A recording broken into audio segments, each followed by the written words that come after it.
Good evening, everybody, and welcome back to another instalment of the Sir Tom Broadbent Lounge. Since the last show, we took a trip up north to face Jake Young's parent club, Bradford City. We then took a short trip up the M4, which saw us unfortunately getting knocked out of the Papa John's Trophy to Reading. We have all of that to sink our teeth into, as well as a preview of Saturday's fixture at home to Newport County. So, joining us tonight, we have Charlie. How are you, Charlie? Evening, everyone. Doing good. How are you doing today? Yeah, I'm all good, thank you, Charlie. Yeah. We are missing Malcolm and Gabs, but we also have the wonderful Andrew Hawes. How are you, Andrew? I'm all right. I think I survived last night, so yeah, doing okay. Good to hear. We have got Daz in. Let's get him in now, quickly. Daz, are you there? Yeah, I'm wonderful. How are you? Very well, thank you. Good. So like I said, we're still waiting on Malcolm and Gabs, but while we wait for them, we're moving to Bradford. Now, it's a bit annoying because Gabs was at Bradford, but Andrew, of course, you were there. So let's have a little mull over Saturday. So we travelled up to Yorkshire to face Bradford City. And it's safe to say that a lot of fans maybe thought it could have been an easier game than it was. Obviously, Bradford have just relieved Mark Hughes of his managerial stint at the club. So, what was your thoughts on? Did that change in manager? Do you think that affected the game at all? I do kind of think it did. I think it certainly made for a better atmosphere, I'd imagine, than there might have been, especially given that Swindon made quite a nice start, though that faded. Yeah, no, I think it just kind of sort of freed them up a bit, and it definitely changed the way they play, because I think from the last two games we saw the last season, and sort of hearing and speaking to a few people around there, they were moaning about too much tippy-tappy football, which you may have heard as a complaint in other places in the past. And there wasn't nearly as much as that. They were happy to kind of stick it forward towards Andy Cook and let him be the big nuisance that he is. So I think it changed it a bit tactically, and I certainly think it sort of changed just the whole kind of atmosphere around the ground, and the amount of backing that the home fans are probably willing to give the team. And I think that I'm sure that made some sort of difference anyway. So yeah, I think from that point of view, it was a bad time to go up there. Yeah, 100%. And sort of from Town's perspective, we obviously went into the game knowing that our top goal scorer, Jake Young, would be unavailable due to obviously his parent club being Bradford. There was also a sickness bug going around the camp, which also made sort of a headache for Mike Flynn's selection. So look, I'll go through the starting lineup for the Bradford game. So we obviously had Mahoney in goal, Hutton, Brewitt, FBT, Malif and Shade at the back, McEachran, Khan and Kemp in midfield, and Austin and Hepburn Murphy up front. So, I thought I had a Gabs. Sorry. Gabs, are you there? Can you hear me? Yeah, I can hear you. Stuff. Cool. Right, I'm chucking you straight into the deep end here. Obviously, you were at Bradford yourself. We looked pretty lively, sort of first 15 minutes of the game. From a fan's perspective, from a Swindon Town fan, what was the vibe like in the stadium before the game and sort of leading into the first 10-15 minutes? I won't lie, I turned up about 10 minutes late because the traffic around the ground was absolutely horrendous. So I can tell you now, the vibe was quite good from the home fans. They were there in their numbers because the parking was neon impossible. But when I got on the ground, first thing pretty much everyone said to me is, should be 1-0 up, should be 1-0 up, should be 1-0 up. And yeah, well, we obviously, Austin missed that chance sort of I think it was about 15 minutes in. If he puts that in, it's definitely a different game, isn't it? Oh, big time. I felt as the game went on and it's 0-0, there seemed to be a bit more belief from the crowd that they could get something, because they were they were just kind of soaking up the passing that Swindon and the possession Swindon had, really. Yeah. And you just feel like with a crowd like that, 18,000, the more they hung in there, the more belief they had, especially when you looked at the two benches as well. Yeah. It was definitely, Andrew touched on it, it was always going to be a difficult game going into, obviously, with Mark Hughes just being sacked. You see it all the time, managers being let go, and sort of the vibe of the whole team sort of changes. Especially if things weren't going well there, players have got a point to prove, especially if there's a new manager coming in. They want to keep their place. They want to stay in the team. So yeah, it was always going to be tricky. Gabs, do you think we were the better team for the first half? Personally, I watched it on iFollow.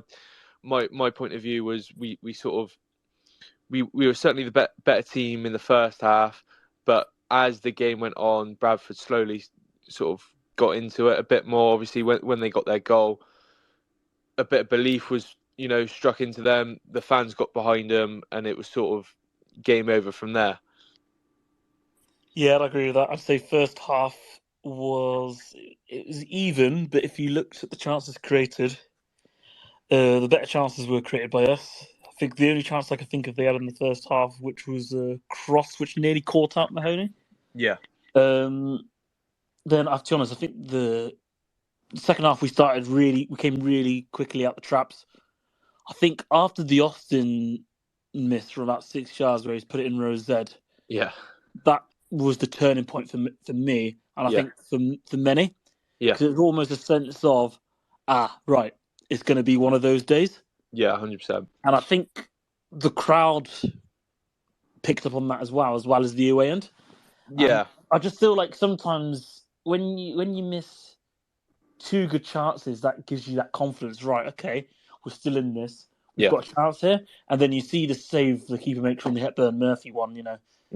Third big chance we've had in the game, and there we go. It's going to be one of them days.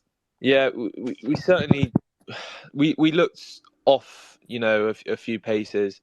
It was like sort of passes that we were making were just missing, the intended target, and just everything just seemed a little bit either too slow or just a bit off. Andrew, I'll bring you in here. We obviously saw Miles Abodo come on. Was it his first game in the Swindon shirt? Well, first team.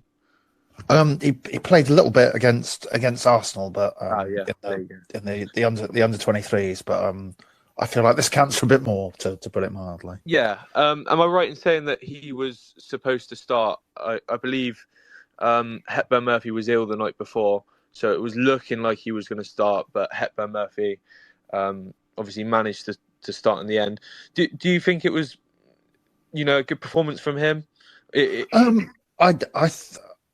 think he did okay. I think it was difficult to kind of come into, because whichever striker was up front, they weren't getting a lot of sort of decent service of the kind they're used to, really. So I mean, you can't kind of fault him on sort of endeavour and effort, but he's not getting a lot of service, and he was up against two classic sort of big boot it and kick it League Two centre half. So not kind of easy place to come in for a 16-year-old. But so he kind of did okay. But I would think even for a more experienced striker, that wasn't a great team to come into at that point. If you see what I mean. So it's very hard to kind of judge his performance, really. But he was the one available. So on he came. Yeah, and look, it was a tricky game to come into. Bradford's always a tricky place to go to. Loads of fans. and they all had a point to prove. So I think hats off to him, 16-year-old lad coming on at Bradford. It takes some doing. Gabs, do you think? Obviously, I touched on it then with Hepburn Murphy being ill.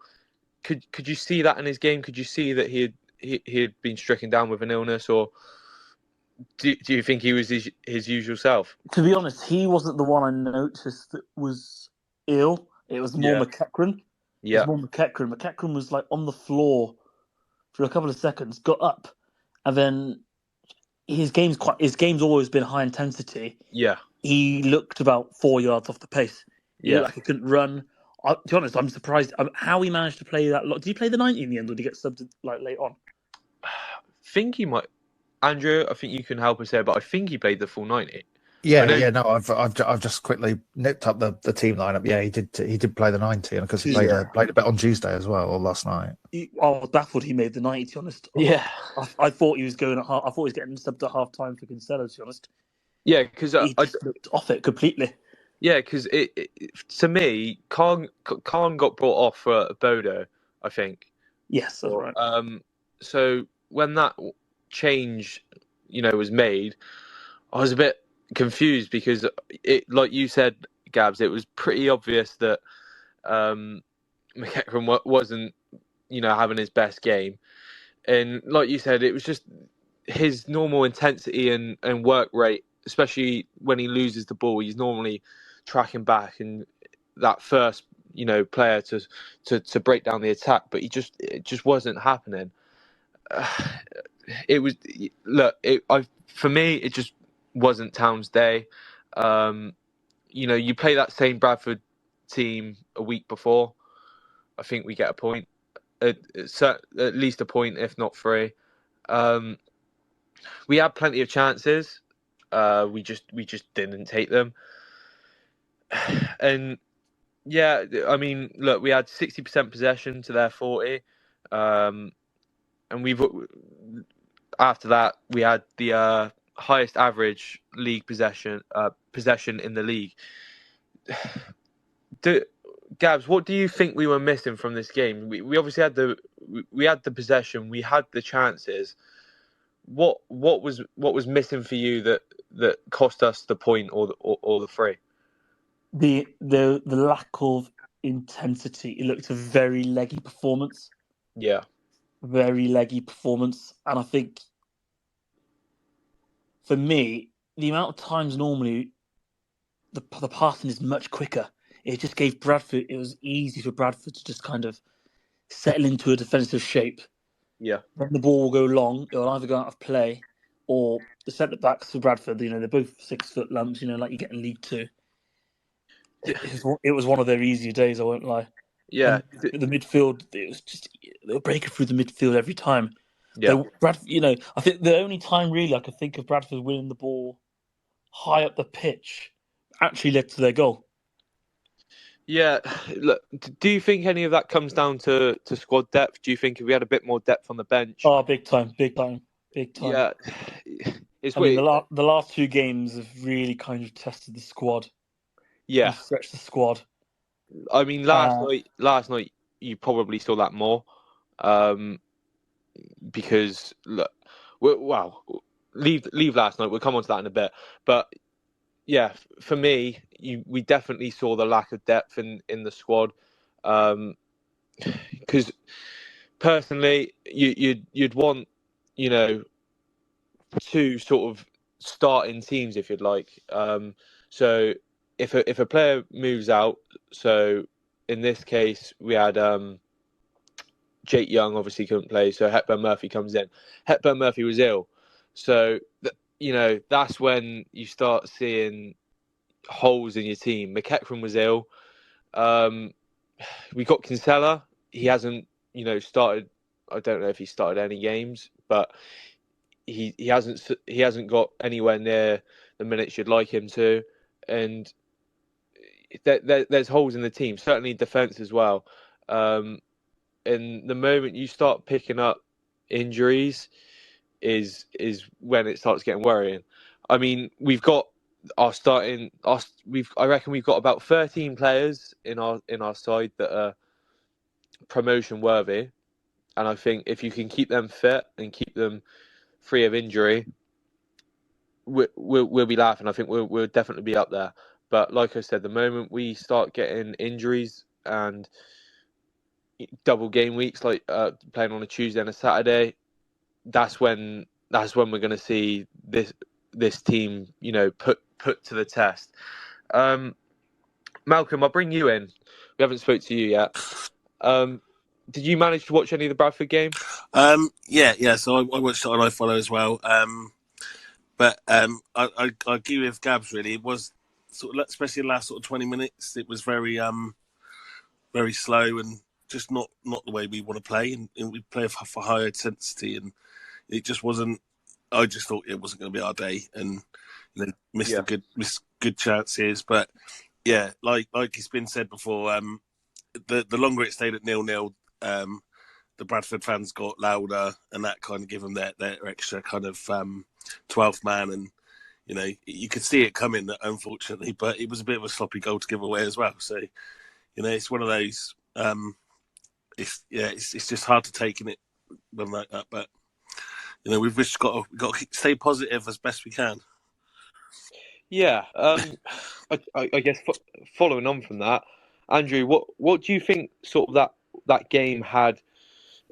What effect would that have had on the players? Obviously, coming off a defeat at Notts County and then straight into another defeat up at Bradford, what sort of effect would that have on the players and their morale? I don't think they'll be too bad. I think there was a sort of reasonably healthy sense of perspective generally around about losing at Notts County, because they kind of lost the right way, if you know what I mean. All right, they had that really sort of bad 10 or 15 minutes in the first half, but it was kind of show something in the second half, at least show some sort of response.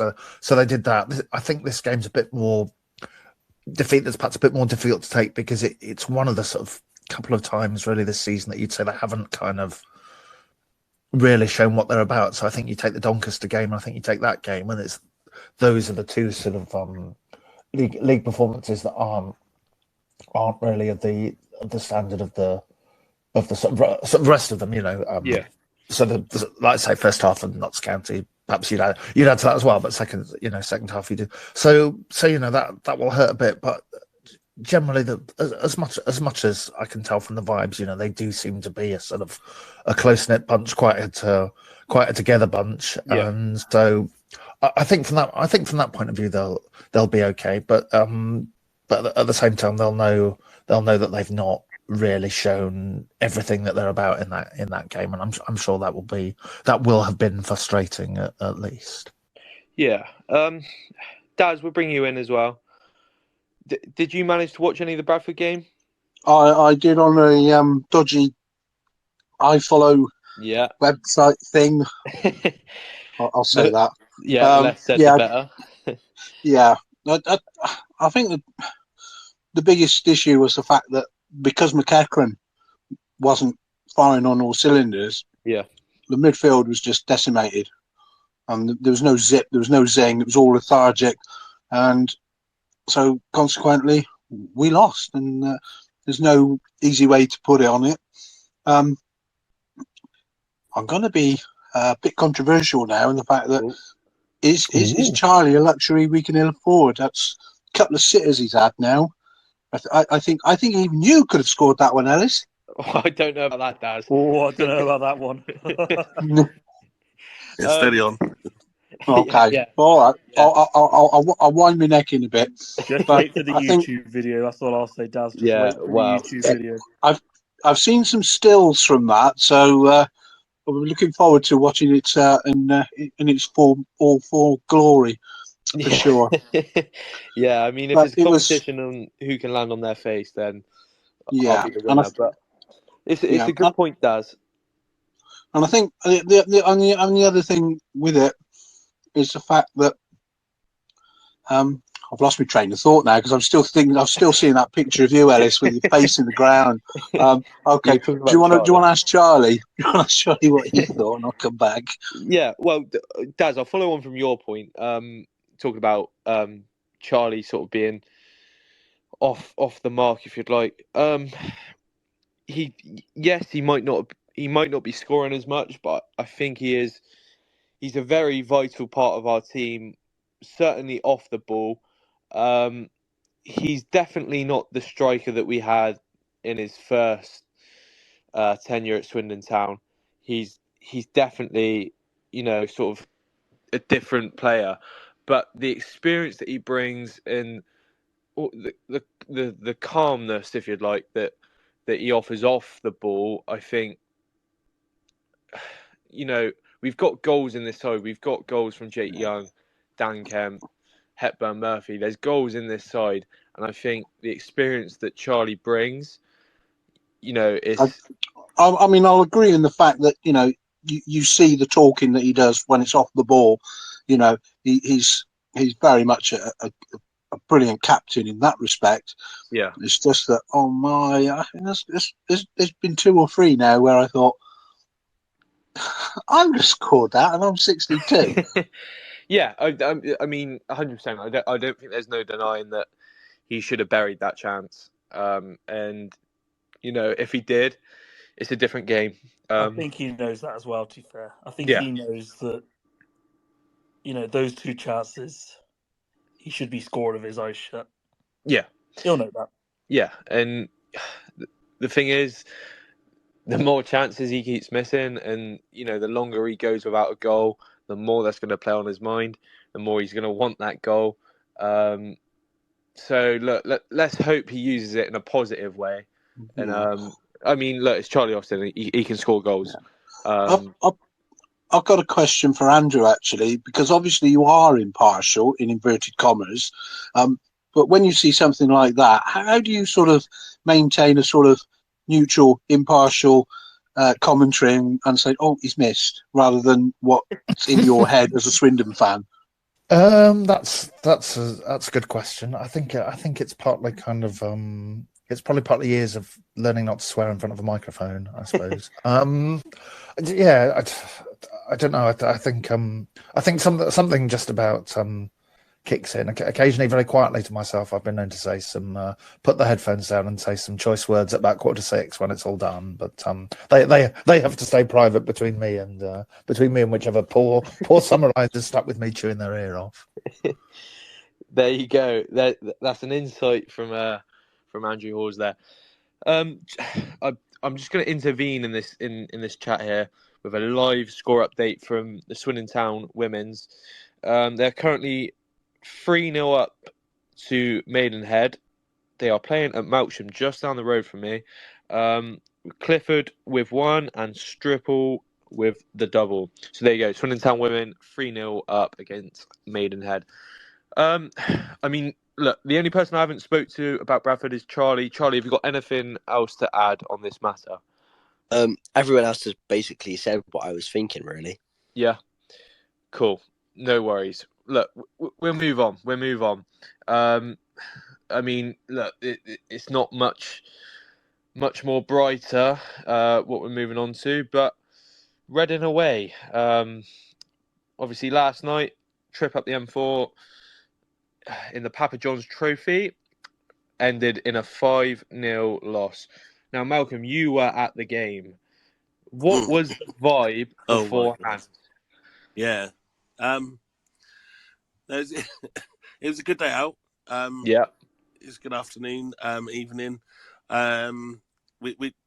They've got they put a stronger team out. I don't know much about their team, to be fair. And I'd just like to put to bed this rivalry of Reading is just not happening for me. It's just not a thing, so I'm not even going to accept that. But they don't. So they maybe, I think Flynn said that they had the luxury of, because they've got the international break, so they may have been able to play a few more experienced players. I mean, our players are very, very young, especially towards the end, and I think they took advantage of that with those late 2 goals that I missed because I'd given up. But Yeah, it was one of those. I don't think we was expecting to go there and to win. And to be honest, the sooner we're out of this competition, the better. So I'm quite I don't like ever seeing us lose, but it could be a blessing in disguise, really. So yeah, I think that's pretty much all I've got to say about it. Yeah, I mean, look, my thoughts beforehand, before the game, was, we touched on it earlier, that the depth in the squad just isn't there, especially for the Papa John's Trophy. It's not the most prestigious cup to win in the world. So when you're lacking depth, I think it's just not worth it. And to get some experience in the younger lads, I think I'm all for it. That we took 1,400 town supporters up to Reading. And yeah, look, it was a very youthful side, and like you said, Malcolm, they have the international break, so they have the opportunity to sort of play a stronger side. They made 10 changes to their previous starting 11, but that starting 11 did include seasoned professionals, David Button, Tom Holmes, Clinton Mola, Harvey Nibbs, who obviously got the hat trick. They had an experienced side there. And I think that's what concerns me. That's the size of administration. You've got two, competent 11s. They can fill. Yeah, yeah, 100%. But for me, you can't really take much off last night's game because it was literally men's versus boys. Gabs, did you went to the game, didn't you? You were late. Oh, mate, what a night I had. So talk us through it. So first and foremost, didn't realise kickoff was at 7. It was 7:45. I finish work at 6. Before I leave work, I raise a fault for a signalling issue between Swindon and Didcot. Said signalling issue between Swindon and Didcot left me getting to Didcot at around 7:30. So I thought, you know what? I'm going to have a pint and go home instead. Yeah, lovely. Okay, well, we'll move on from that. Has Gabs ever been to a game on time? Just a question I want to know the answer to. It's a great question, Daz. It's a great question. That's a very good question. The answer is no. There you go. Look, the starting lineup for Swindon last night. We made 10 changes to Saturday's 11. Ward in goal. Uwakwe, Hart, Minturn, Adams, Genesini at the back. McEachran was your captain, with Kinsella and Dworzak in the middle, and Shade and Abodo up top. Look, we lost 5-0. Andrew, what were the positives that you took from yesterday's game? Oh, blimey. If there were any. The fan turnout, I'd say, was ridiculously good for this competition. I'm sure there were more Swindon fans there than there were fans in entirety for a fair number of the other group games. It's quite hard to kind of pick things out from that, other than giving some of those young players a decent experience. I think there were sort of one or two encouraging signs from Anton Dworzak, who kind of grew into the game a bit. I thought so. You might look at him as a little bit older than some of the younger crop, perhaps pushing his case a little bit forward. You saw a couple of flashes of things from Miles Abodo again, but just a very kind of difficult start. I suppose the frustration is that the players sort of on the fringes of the team, Minturn, Genesini, Uwakwe. Perhaps I'd exempt Kinsella from this, and maybe Shade to a lesser extent is playing up front. Did they quite sort of grab a chance in quite difficult circumstances and say, "Look, I'm here to really push that starting 11 that we're pretty familiar with"? And if we're honest, they probably didn't. But I guess you take the youngsters getting that sort of exposure to that kind of environment and that kind of experience, and you take the fact that no one got injured, and those are probably the two main things, really. Yeah, definitely.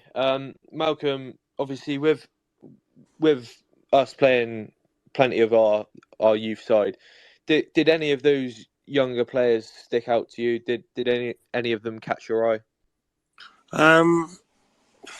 So I think I like the way I like Anton Dorzak. I think he's a very good player. I think he's going to be, hopefully kind of coming through. I think we always say Sonny Hart is just an absolute unit. I mean, it was just, like you said, men against boys. I don't think they had much chance, but for the experience in that big stadium, I think that would have been, good for them as well. So, the minutes and the legs and a bit of kind of, that competition, kind of as their first team, if you like. So it's got to be good in that way. But other than that, no other kind of positives really. Yeah, it was, sort of very, very unpleasant. It was almost like there was this rivalry being pushed between Swindon and Reading. Do any of you think there's anything there? No. Yep. Chelsea. No. Gabs, talk to us. Chelsea. Already. Well, plus, I started going to Swindon about 20 years ago. Yeah. When we were playing Reading. So for me, it's Swindon, Reading, then the Bristols, and that's just always been growing up. Well, for me, obviously, I'm only 20. I'm only a young pup, so I've got no recollection at all of Swindon playing Reading. So for me, there's nothing there apart from it just being a local side. Well, the last time we played them in the league, we beat them, and that was brilliant day. And we've got a bit of a checkered. I mean, they beat us here 1-0. We think we played them off the park that same season. Yeah. But yeah, there is that fake rivalry. Obviously, it's only Headington that I hate, and Bristol City really, and that's it. But yeah, they do try and bring this rivalry on, but we don't play them enough. And when we did play them, it was kind of there because it was local, but that may change soon. Yeah, I mean, look, still not going to be the same. It's not. We want them other ones down here, and that's the derby for me. Thanks. Unfortunately, they're a bit good now, aren't they? Well, they're like Butlins. Their season finishes in October, so then. Well, there you go. I mean, look, I mean, why? Just because Reading are closer, we don't have a rivalry with Forest Green. I mean, we've got a rivalry with Gillingham as well. It's hard to keep up with. But there was a bit of crowd trouble after the game, with a few videos circulating on Twitter. Malcolm, did you get caught up in any of that? Did you have any fisticuffs with anyone? No, I come out early. Like I said, we were out of the ground when they scored the second, the fourth and the fifth, and there was a load of coaches, and I think I got on one of the first coaches. Yeah. So you kind of see you see the police line those people there and shouting, and it was a bit of shouting in the town centre earlier in the day, but no, I didn't really see anything.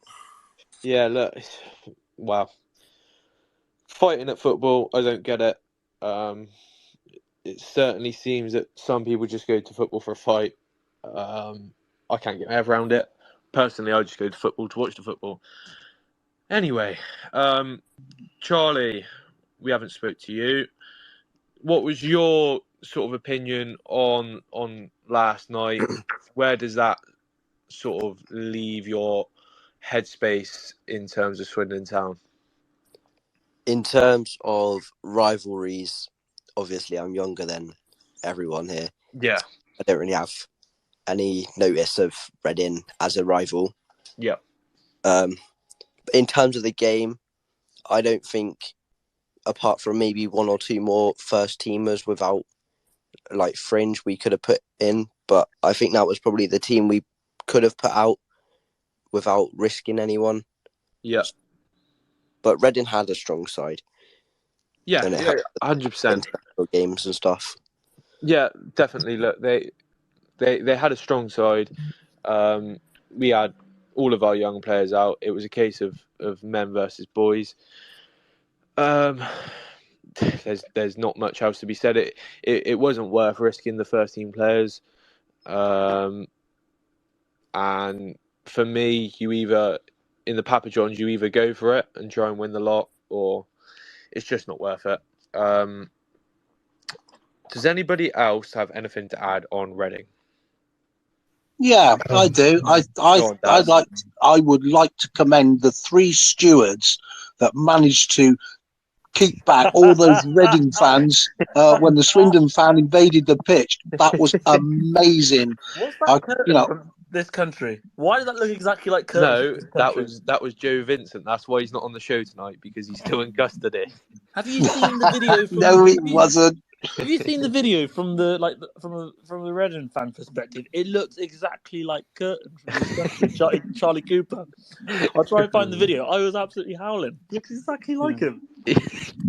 But it was that those 3 stewards, they were amazing to keep all those Reading fans away from him, and then as he was politely escorted off by a couple of female staff, that I think their ground staff, their security people, are brilliant. Well done to them. Also, why have they got tennis? Why do they all have tennis balls on them? Yeah, it's one of those protests. To go like 1-0 down to launch the tennis balls or something. That was probably it. Yeah, one of these protesting. It's tennis balls, then it's rubber ducks, and then it's penguins, and on they go. But obviously, the one disappointing fact is the point that Reading will now get fined for that fan being onto the pitch, which obviously will add to their woes. And the plastic rivalry, or whatever you want to call it, I've never considered Reading a rival in all my years of following Swindon.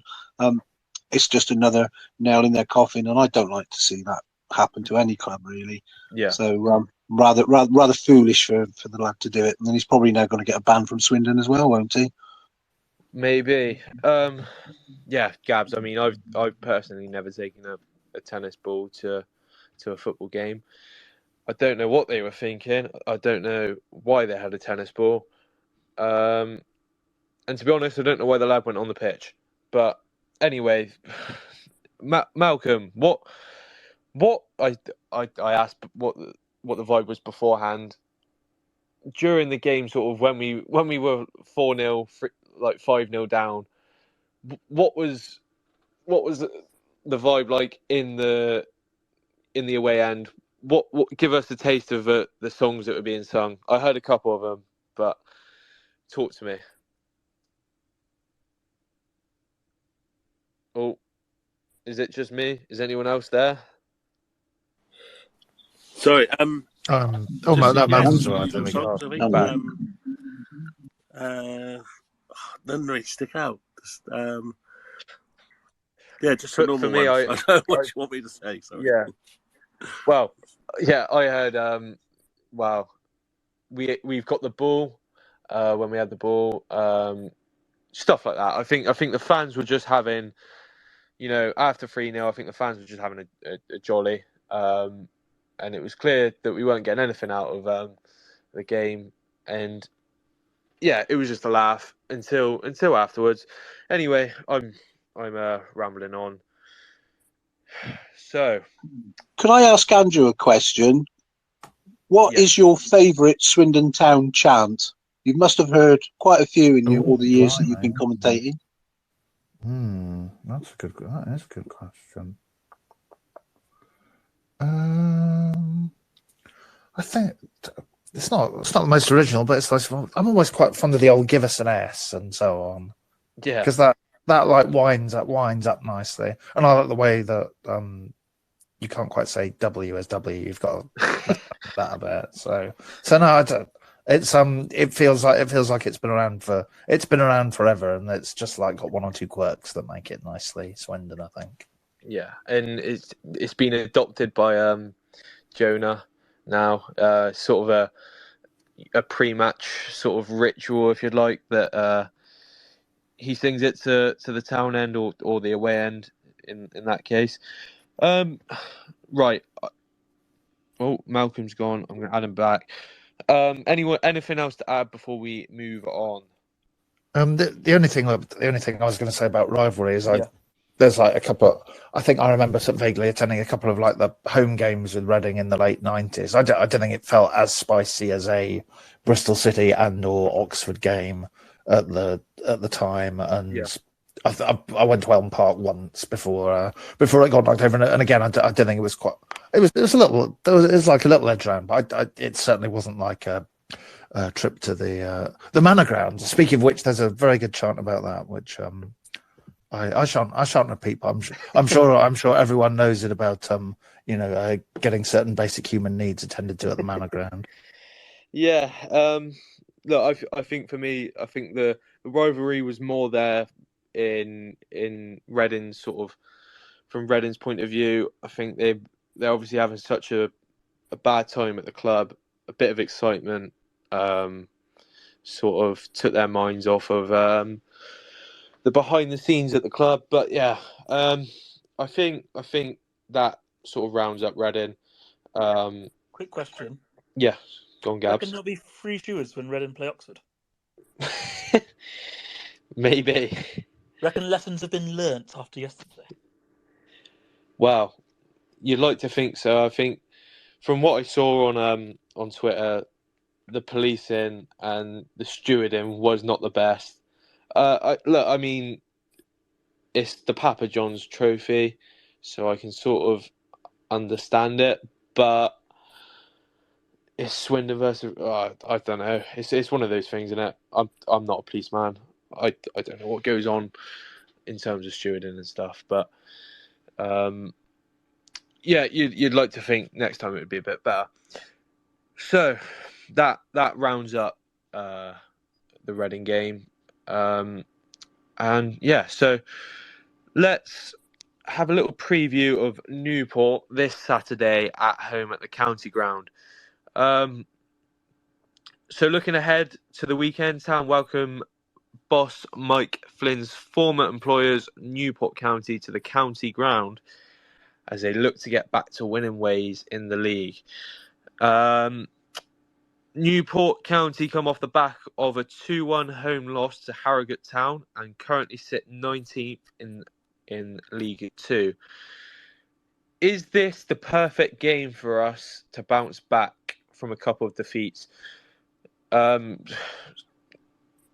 Andrew, do you want to take that? I'll have a go. I mean, hopefully the only thing I'd say about Newport is they feel like just about the most difficult team to predict out of anyone because their results are absolutely all over the place. So they've got tonked by Bradford at home. Just looking here, and they've beaten Doncaster 4-0 at home. They've lost to Harrogate at home. So there seems to be a lot. I suppose the one thing is generally their games seem to have quite a lot of goals as well. So maybe that suggests they'll kind of open it up and maybe try and attack a bit, and maybe that will give us a chance to play the kind of football we want to play. But the form is so all over the place. You can't really see them being towards the top. And I didn't think they've got a lot of money to spend. So in theory, given the home record so far has been pretty solid, I will cross my fingers and say yes. There we go. It is it's got the potential to be quite a decent game to get the form back on track. Yeah, definitely. Obviously, we've got Jake Young coming back, and also the possibility of Clayton coming back into the match day squad. Do either of those players, if Clayton's fully fit, do either of those players come back into your starting lineup, Andrew? Obviously, Jake Young being available for a picking as well. Yeah, no, my guess at this point would be it'll be sort of Young and Austin again. I would imagine, barring any sort of injury things. I suspect with Clayton, because they've been very sort of thorough about all the kind of timeline on his rehabilitation. He's been back training for a bit.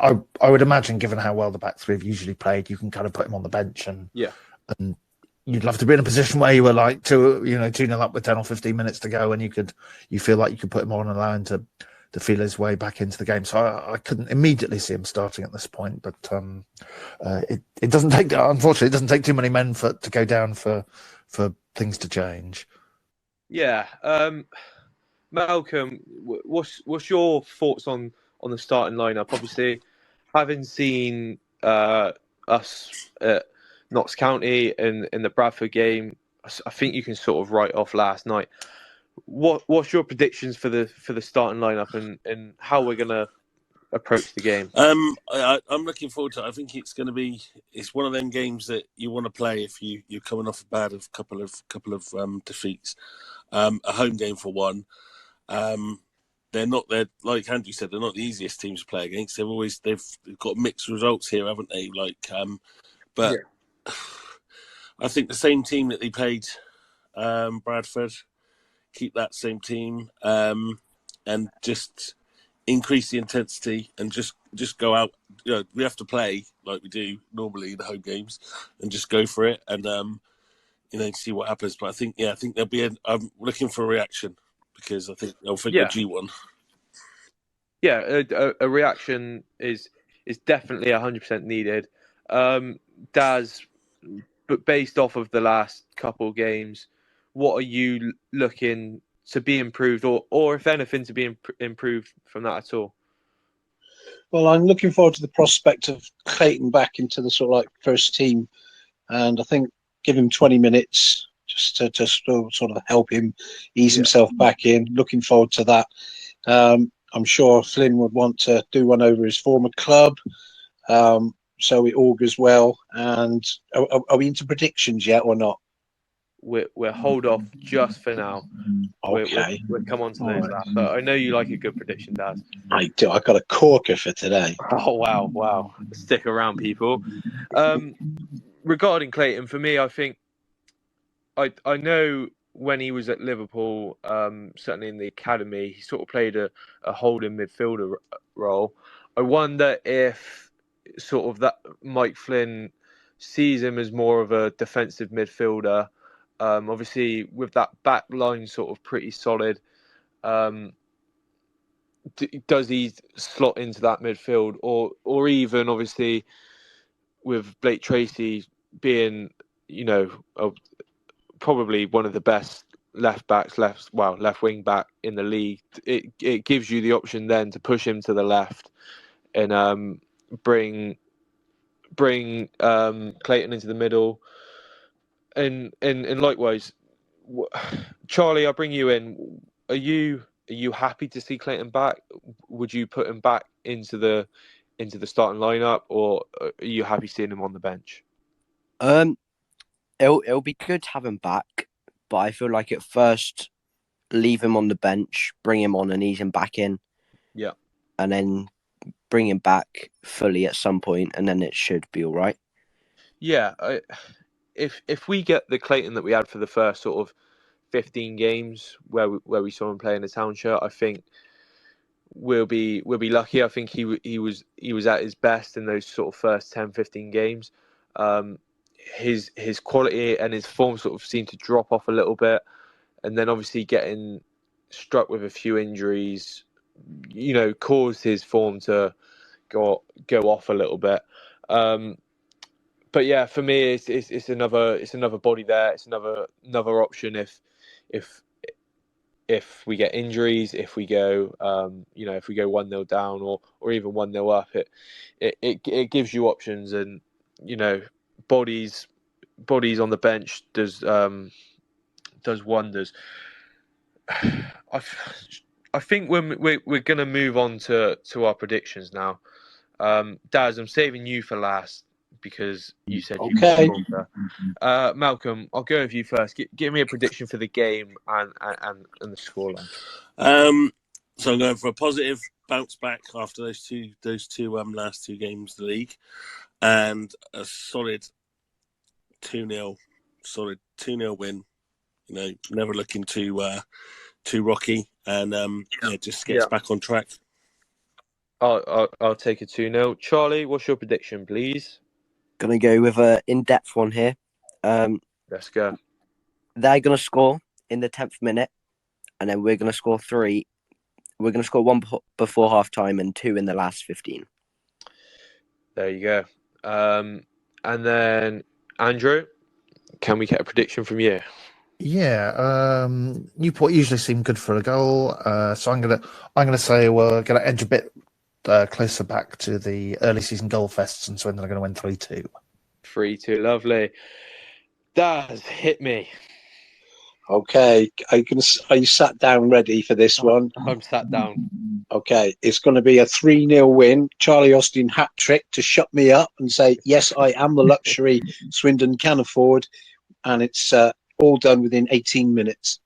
Wow. Do you know what? I've never heard a positive prediction from Daz. I don't know if I should be worried. But I mean, I'll take it. I did call Bradford the right one as well, so I'm on a roll. Exactly. Let's keep that streak going. Wow, that leaves me. I'm with all of you. I think we're going to see a positive bounce back from our previous 2/3, if you want to include last night's game. I'm following Andrew. I think there's going to be lots of goals.